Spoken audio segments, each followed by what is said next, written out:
Ini sudah nampak pertolongan-pertolongan Allah untuk kita. Itu belum lagi hadis-hadis tentang dipuji saja oleh sesama kita, itu bisa selamat kita. Kata Rasulullah, ma min muslimin yamut, kalau ada seseorang yang meninggal dunia, fayashhaduna lahu arba'atan min jiranihi al-adnain, mereka tahu Masya Allah kelebihan yang mereka dapatkan, indahnya hidup setelah kesyahidan, maka mereka mengatakan, kata Rasulullah, kembalikan kami ke dunia, kami akan berperang lagi, kami merindu untuk ditusuk lagi dengan pedang, dibacok lagi, dihantam sana, hantam sini, karena mereka sudah tahu kelebihan menjadi seorang syahid. Assalamualaikum warahmatullahi wabarakatuh. Anda rindu mendengarkan kajian-kajian dari ustadz-ustadz kita dari Aceh? Kunjungi channel YouTube Maulizul Akbar NAD, subscribe, like, share, komen.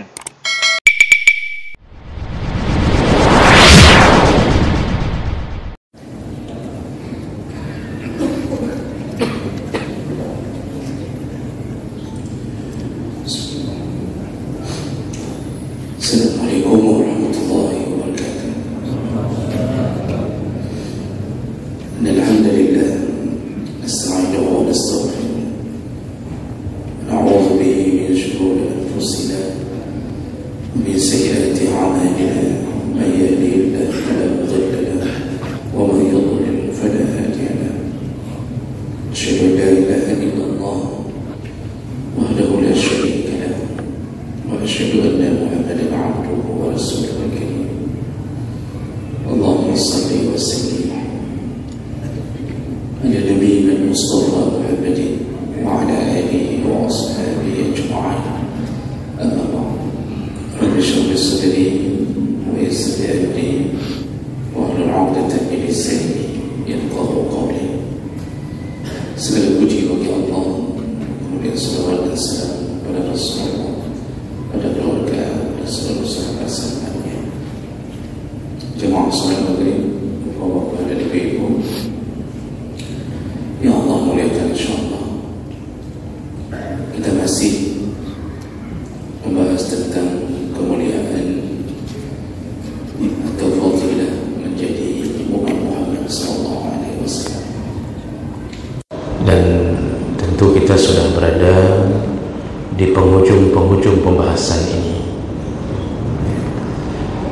dan terakhir kita setelah mengetahui tentang perjuangan Nabi menyelamatkan kita di akhirat nanti,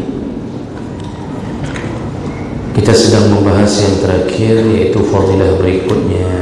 Allah berikan izin kepada sesama mukmin dari umat Muhammad untuk menolong atau memberi syafaat pada saudaranya atau pada saudaranya yang mukmin. Dan kita terhenti pada pembahasan Allah izinkan sahabat menolong sahabat yang lain yang dulu bersama-sama di dunia melakukan amal saleh. Kata Rasulullah sallallahu alaihi wasallam dalam hadis yang panjang, semua sahabat akan memohon kepada Allah bi asyaddi munasyadah, yaitu dengan permohonan yang sangat kuat. Jadi mereka benar-benar bermohon kepada Allah untuk menyelamatkan saudaranya yang mukmin dari api neraka. Dan ini adalah pertolongan untuk mengeluarkan sahabat dari neraka yang sudah tersiksa. Lalu kemudian mereka mengatakan, dulu di dunia kami sama-sama berpuasa, dulu di dunia kami pernah sama-sama salat, dulu di dunia kami pernah bersama-sama haji, umrah apapun. Kami pernah sama-sama bersedekah untuk rumah du'afa, kami pernah sama-sama mengumpulkan uang untuk pembangunan masjid, dan semua perkara yang pernah dilakukan bersama-sama di antara sesama mukmin. Ini yang menjadi dalih atau hujjah mereka di hadapan Allah. Maka lalu Allah menjawab, fayuqalu lahum, kalau begitu kata Allah, akhriju mimman araftum fatuhramu suwarahum 'alan nar fayakhrujuna khalqan katsira. Kata Allah, silakan pergilah kalian ke neraka, selamatkanlah teman-teman kalian. Lalu kemudian mereka masuk ke neraka dan Allah izinkan untuk tidak terbakar, dan mereka mengeluarkan dengan jumlah yang banyak, yaitu mereka yang pernah beramal saleh bersama-sama. Wa qad akhazatin nar ila nisfi saqaihi wa ila rukbatayhi. Ketika mereka menuju ke neraka, mereka melihat teman-temannya, ada yang sudah dibakar sampai ke lututnya, ada yang sudah dibakar sampai ke mata kakinya. Artinya karena dosa mereka, mereka sudah mengalami siksa itu. Kemudian mereka angkat dengan izin Allah, lalu mereka melaporkan kembali kepada Allah. Summa yaqulun rabbana ma baqiya fiha ahadun mimman amartana bih.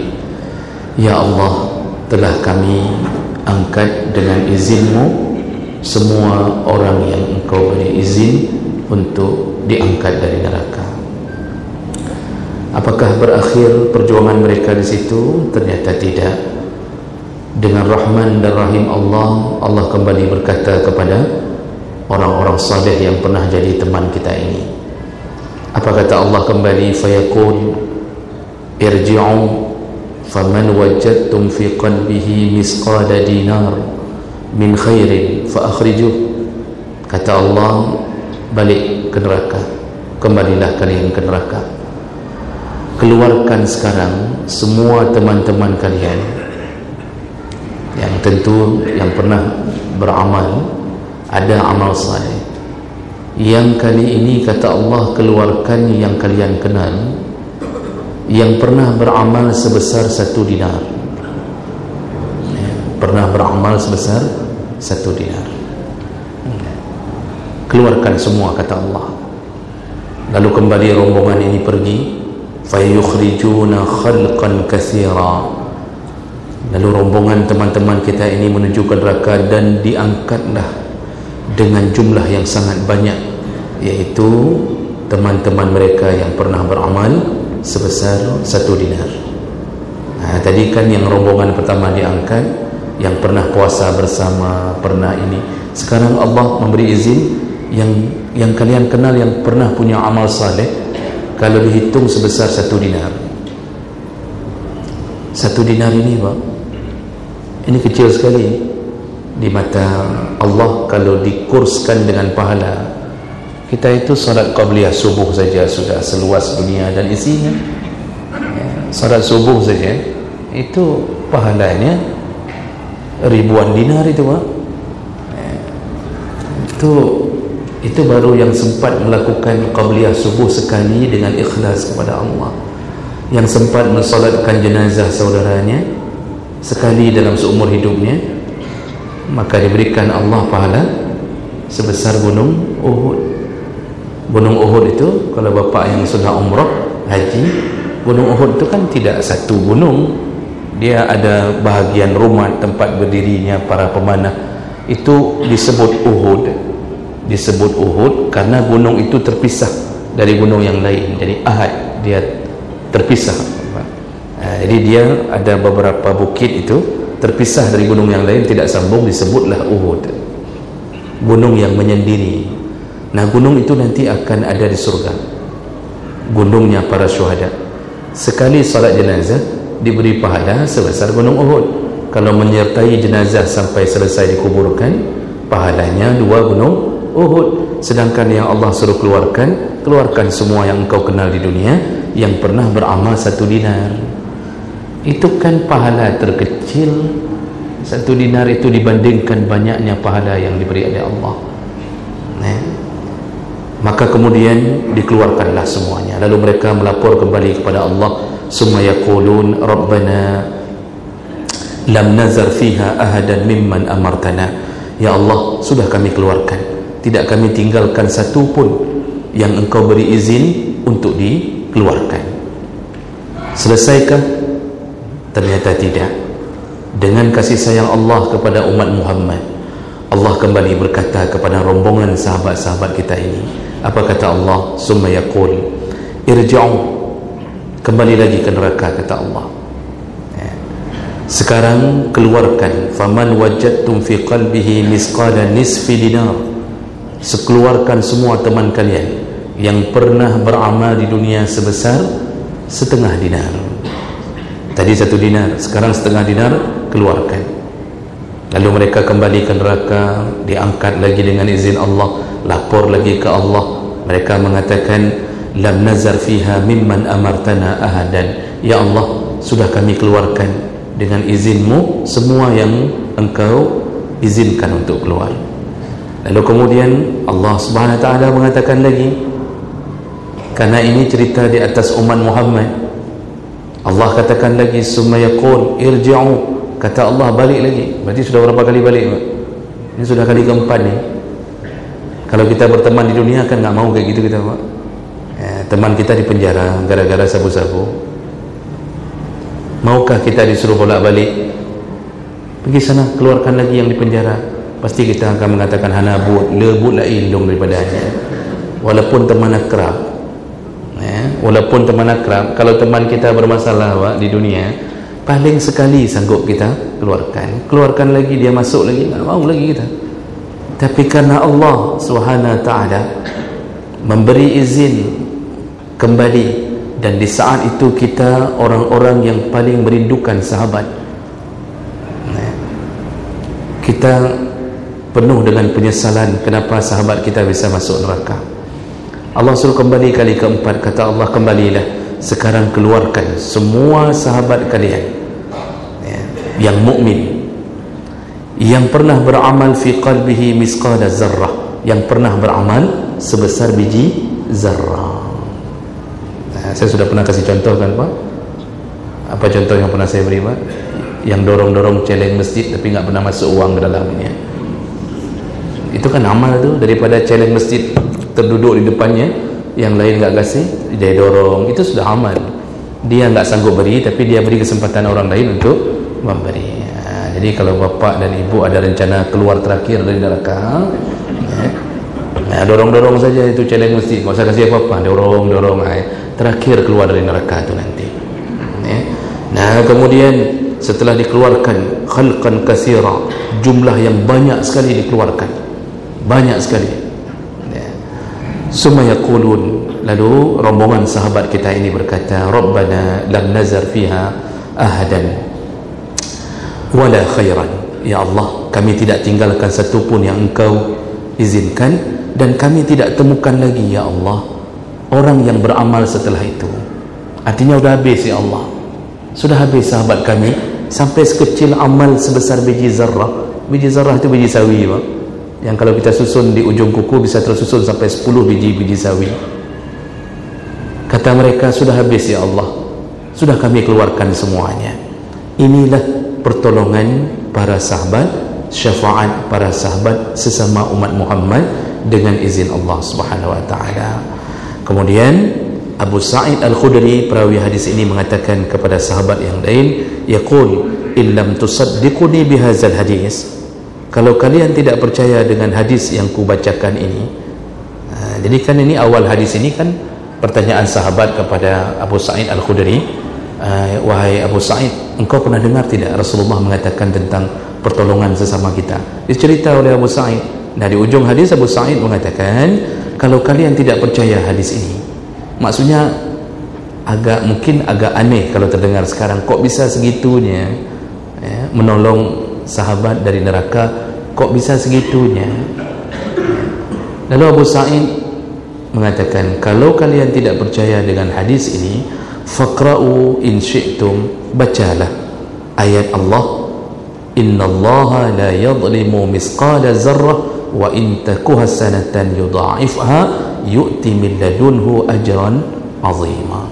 Ya, surat An-Nisa ayat 40. Sesungguhnya Allah tidak akan menzalimi seorang hamba, yaitu dari umat Muhammad sallallahu alaihi wasallam, walaupun amalnya sebesar biji zarrah. Maksud enggak dizalimi, Allah enggak akan hilangkan amal kita walaupun sebesar biji zarrah.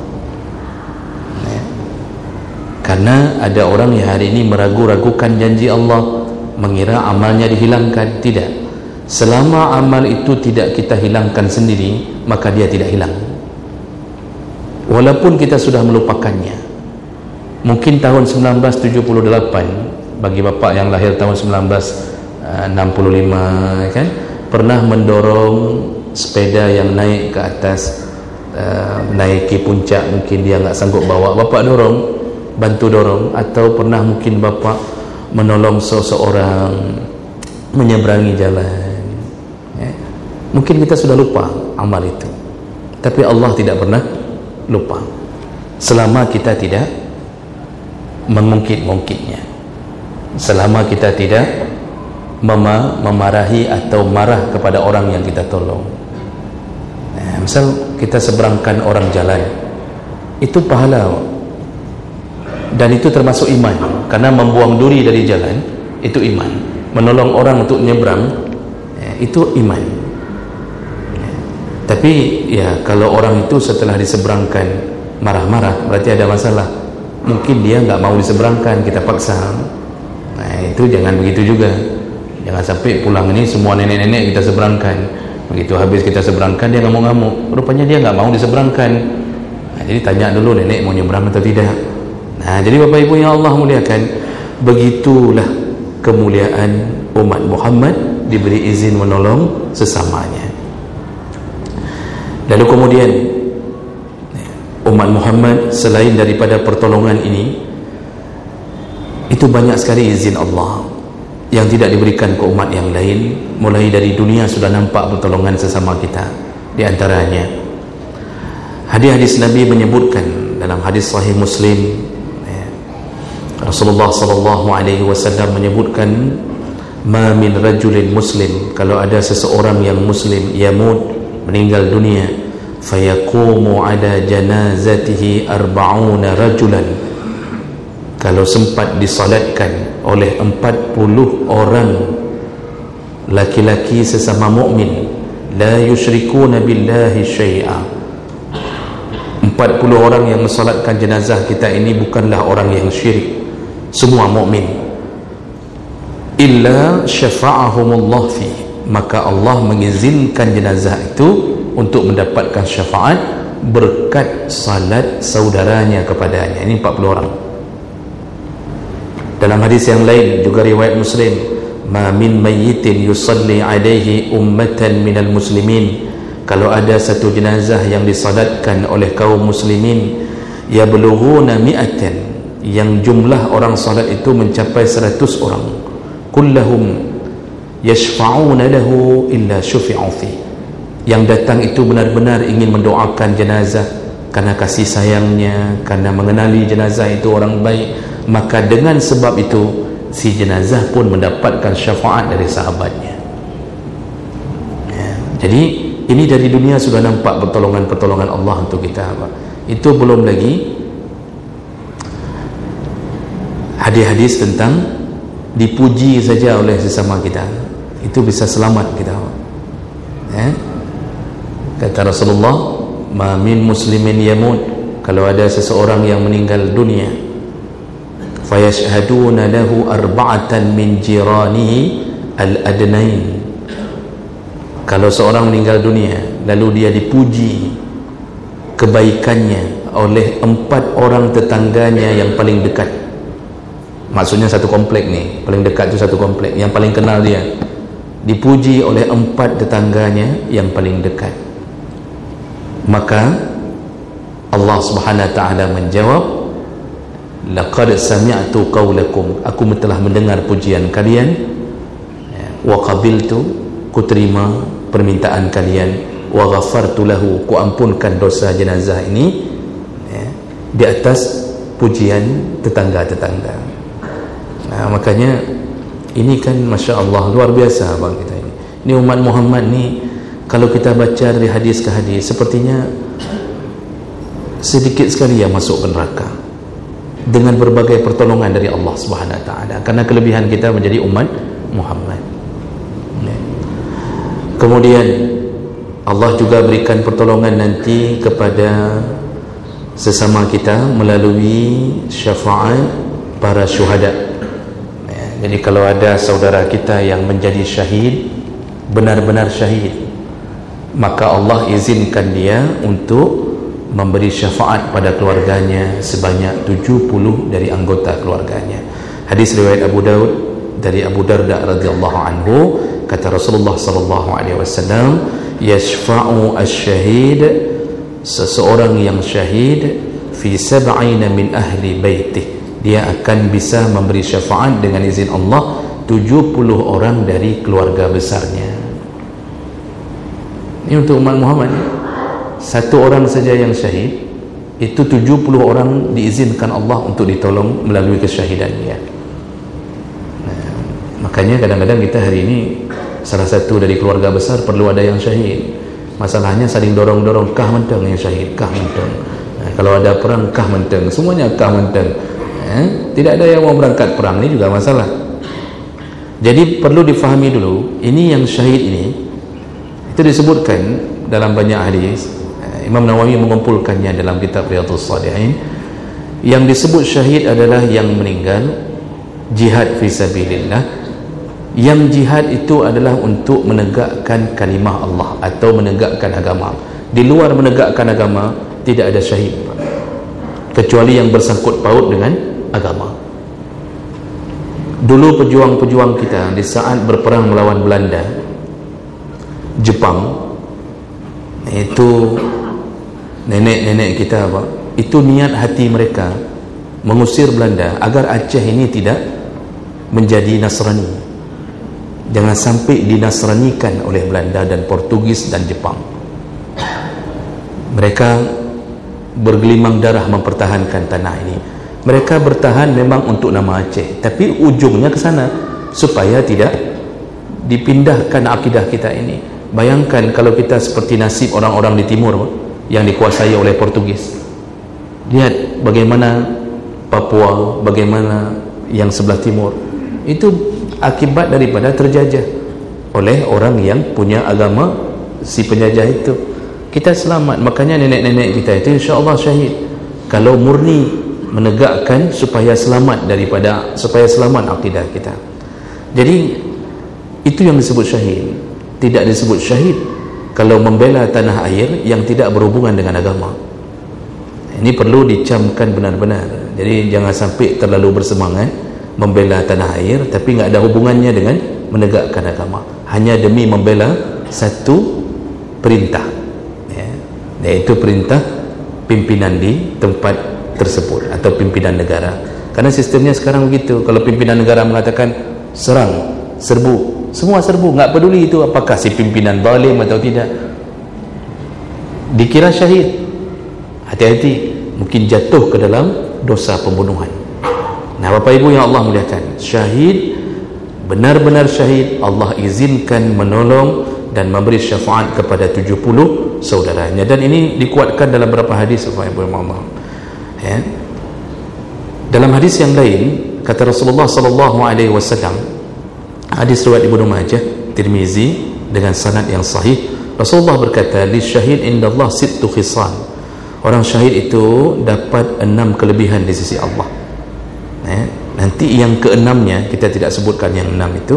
Yang keenamnya, wa yushfa'u fi sab'ina min aqaribih, dia akan diberi izin memberi syafaat 70 orang dari saudara-saudara kerabatnya. Ini syafaat lagi sesama kita.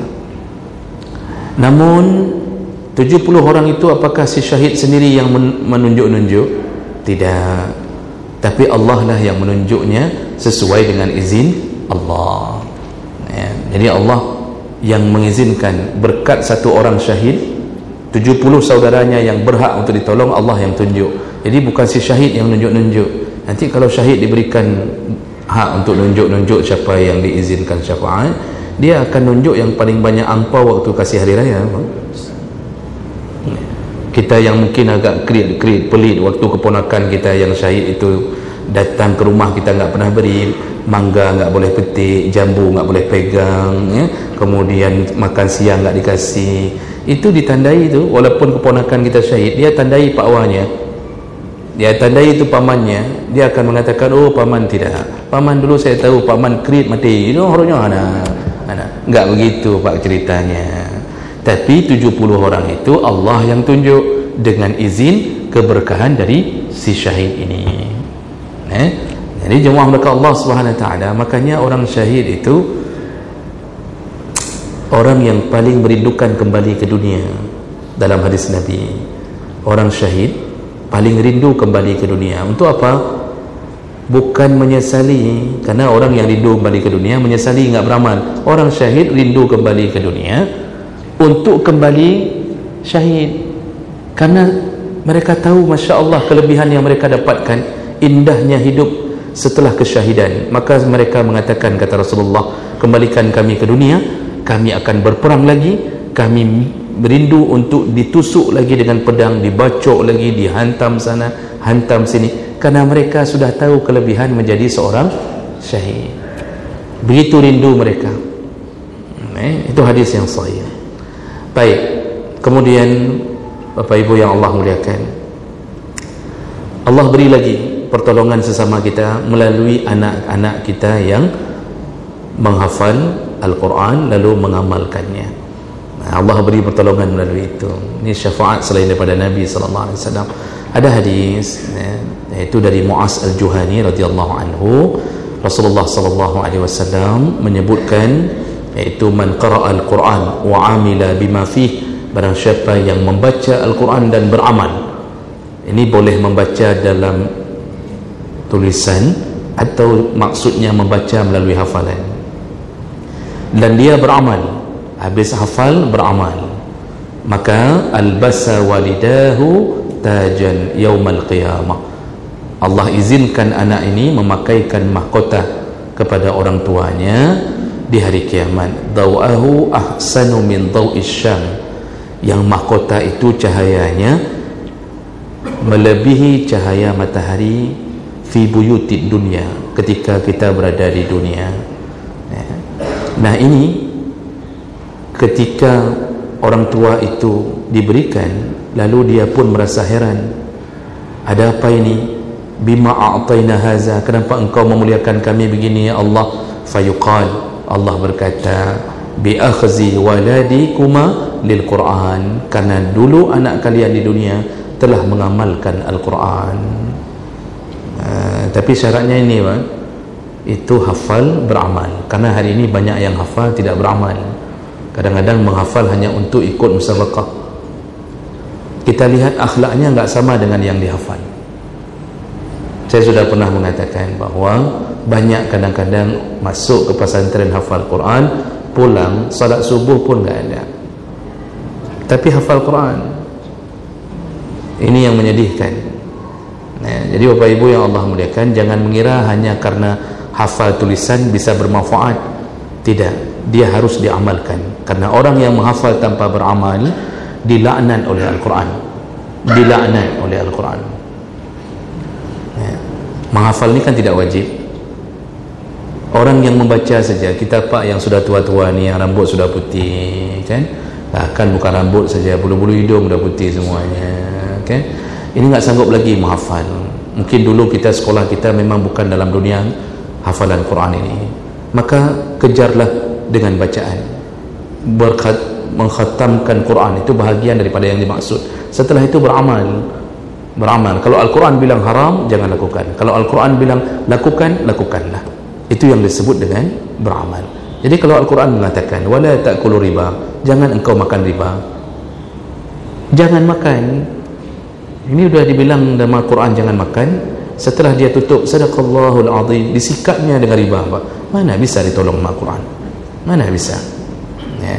Nah, ini kelebihan di antara anak-anak kita yang hafal Quran.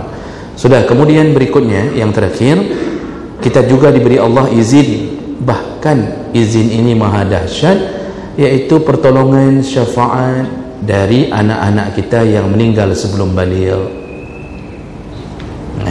Ini banyak sekali hadis, di antaranya hadis Nabi riwayat Muslim, an Abi Hassan qal, dari Abu Hassan berkata, qultu li Abi Hurairah, aku berkata kepada Abu Hurairah, innahu qad mata li ibnan, anakku telah meninggal dunia 2 orang. Artinya sebelum balik mereka telah diambil Allah 2 orang. Fama anta muhaddisi an Rasulillah sallallahu alaihi wasallam bihadisin tatayyabu bihi anfusana an mautana. Wahai Abu Hurairah, pernahkah engkau dengar kalimat dari Nabi atau hadis tentang dunia anak-anak kita yang telah meninggal ini, yang bisa menyenangkan hati kami karena kesedihan ditinggalkan oleh anak-anak kami ini? Nah, jadi maksud dari Abu Hasan adalah, pernah engkau ya Abu Hurairah dengar apa yang dibilang Nabi tentang anak-anak kami yang sudah meninggal ni? Kami ini bersedih hati, ada pelipur lara untuk kami dari hadis Rasulullah. Nah, kemudian Abu Hurairah berkata, qala na'am, kata Abu Hurairah, iya, aku pernah dengarkan, yaitu sigharuhum da'amisil jannah yatalaqqa ahaduhum abahu atau qala abawaihi fayakhudhu bisawbih. Nanti anak-anak kita ni yang duluan meninggal dunia di masa sebelum baligh, dia akan bersenang-senang di dalam surga. Itu lari sana, lari sini, loncat sana, loncat sini. Ketika dia berada di pintu surga dan melihat ayahnya atau kedua orang tuanya, qala abawai, ayahnya atau kedua orang tuanya, fayakhudhu bisawbih, langsung dia memegang baju ayahnya. Jadi kayak anak-anak pegang baju kita waktu belanja kan Pak, yang dia tak lepas-lepas sebelum kita beli mainan itu kan, begitulah dipegangnya baju orang tuanya dari pintu surga, dia pegang, lalu kemudian fala yantahi hatta yudkhilahu Allah wa abahu fil jannah, mereka tidak mau lepas ayahnya, ibunya, sampai Allah memasukkan orang tuanya ke dalam surga bersamanya. Ini hadis riwayat Muslim. Jadi ini dikuatkan dengan beberapa hadis yang lain. Dalam hadis yang lain, ketika mereka meninggal dunia, ya, jadi Rasulullah mengatakan, ma min muslimain yamut bainahuma salasatu aulad, kalau ada yang meninggal dunia bahkan sampai 3 orang anak, lam yablughul hinsa, yang belum baligh, illa adkhalahum Allah bifadli rahmatihi iyahum al-jannah, semua anak-anak itu akan masuk surga, ya. Lalu kemudian Allah berkata, udkhulul jannah, wahai hambaku yang belum balik, yang meninggal dunia ini, masuklah kalian ke surga. Fayaqulun, semua anak-anak kita yang diambil Allah sebelum balik, mereka kemudian berkata di hadapan Allah, hatta yadkhula abauna, kami enggak mau masuk ya Allah sampai engkau masukkan kedua orang tua kami ke dalam surga. Kami enggak mau masuk, padahal mereka jatahnya dalam surga. Mereka berhenti tidak mau masuk. Mana ayah kami, mana ibu kami, kami tidak akan masuk sebelum orang tua kami masuk. Fayuqal, ketika Allah mendengarkan permintaan itu, lalu Allah berkata, udkhulul jannah antum wa aba'ukum, kalau begitu masuklah kalian ke surga beserta dengan orang tua kalian. Nah, kadang-kadang kita akan di dunia tidak bisa menerima takdir Allah, anak kita diambil duluan, padahal ketika diambil Allah punya rencana yang lebih dahsyat daripada keinginan kita untuk membesarkan anak kita. Syaratnya satu, bersabarlah di atas musibah yang Allah beri itu. Bersabar walaupun hati sakit, hati menderita. Mungkin seorang ibu akan menangis terus-terusan selama sebulan, bahkan mungkin dalam mimpinya akan menyebut-nyebut nama anaknya, apalagi meninggal di masa-masa lucu-lucunya. Kalau meninggal waktu bayi lahir, mungkin kita tidak terlalu terkesan, mudah dilupakan. Tapi kalau berumur 3 tahun 4 tahun, masa-masa kita menimang-nimang, menciumnya, dia panggil abi, dia panggil umi, kadang-kadang terbalik-balik dia panggil, kalau enggak abi dia panggil babi sekali, terbalik dia panggil. Masa-masa lucu kan anak-anak tu. Nanti kita tanya, adik anak siapa? Anak babi, kata dia. Padahal anak abi maksudnya. Maksud dia anak abi. Kadang-kadang terpanggil anak babi, kata dia. Begitu. Itu kenangan kita, memori kita bersamanya. Tiba-tiba dia sakit panas, demam, DBD, tipes, Allah ambil. Umur 4 tahun Allah ambil. Bagaimana perasaan orang tua yang berharap banyak darinya? Apalagi kalau itu mungkin anak perempuan satu-satunya atau anak laki-laki satu-satunya yang dia telah membeli baju untuk umur yang 5 tahun, umur 6 tahun. Kan kalau bukan karena sabar kita karena Allah, sungguh mungkin kita akan menggelepar-gelepar dalam ratapan kita. Makanya Nabi SAW memberikan penghargaan dengan izin Allah kepada semua yang bersabar ketika anaknya dijemput Allah sebelum balik. Sampai hadis menyebutkan ketika orang tua yang diambil anaknya oleh Allah, lalu malaikat maut menghadap Allah, Allah berkata, aqabattum ruha abdi, engkau baru saja mengambil ruh dari seorang hambaku? Malaikat menjawab, na'am ya Allah, benar ya Allah. Lalu Allah tanya lagi, aqabattum ruha samrata fuadi, bukankah yang engkau ambil nyawa itu buah hati dari seorang hambaku yang mukmin? Malaikat menjawab, na'am ya Allah, benar ya Allah. Lalu Allah bertanya, wa huwa a'lam, Allah tanya, sebenarnya Allah sudah tahu, bukan bermakna Allah tanya Allah enggak tahu. Allah tanya, famadza yaqulun, apa yang dia ucapkan ketika engkau mengambil buah hatinya? Malaikat berkata, yahmaduka summastarja', dia memujimu lebih dahulu ya Allah, baru mengucapkan istirja'. Jadi puji dulu. Jadi begitu dikabarkan anak kita meninggal kecelakaan pulang dari sekolah, ditelepon dari rumah sakit, ini benar bapak dari fulan, anak bapak sekarang di rumah sakit, kami mohon maaf anak bapak meninggal dunia, langsung terucap kalimah alhamdulillah. Dalam musibah dia memuji Allah. Ini alhamdulillah, ni pujian kepada Allah di tengah musibah, itu iman level paling rida, paling tinggi, karena bentuknya rida. Aku rida ya Allah. Sekaligus dia ingin mengatakan terima kasih ya Allah, engkau telah menjemput anakku sebelum dia melakukan maksiat, sebelum dia mengenal maksiat, belum balik, belum dicatat, engkau jemput anakku. Terucap kalimat alhamdulillah. Setelah kalimat alhamdulillah itu, barulah kita ucap inna lillah wa inna ilaihi raji'un. Lalu Allah berkata, kalau itu yang diucapkan, padahal Allah sudah tahu, kalau itu yang diucapkan, wahai malaikatku, pergilah ke surga. Kemudian ibni lahuma baitan fil jannah, bangunkan untuk kedua orang tua ini rumah di surga, wasammihi baital hamdi, tulis besar-besar di depan rumah itu, ini rumah puji-pujian, dijamin dapat rumah di surga Allah Subhanahu wa taala. Bagi siapa Bapak Ibu yang kita didahului oleh anak-anak kita, maka kita dapat syafaat dari anak-anak kita. Dan hari ini mereka di mana? Dipelihara oleh Nabi Allah Ibrahim dan istrinya Siti Sarah. Jadi jangan khawatir, yang sudah diambil mereka bahagia di sana, tinggal nasib kita saja. Tapi kalau kita masih makan riba, belum tentu dijemput mana kita Bapak. Baik, demikian ya, ujung dia nak mengat baca demikian. Subhanakallahumma bihamdik, asyhadu an la ilaha illa anta, astaghfiruka wa atubu ilaik. Wassalamualaikum warahmatullahi wabarakatuh.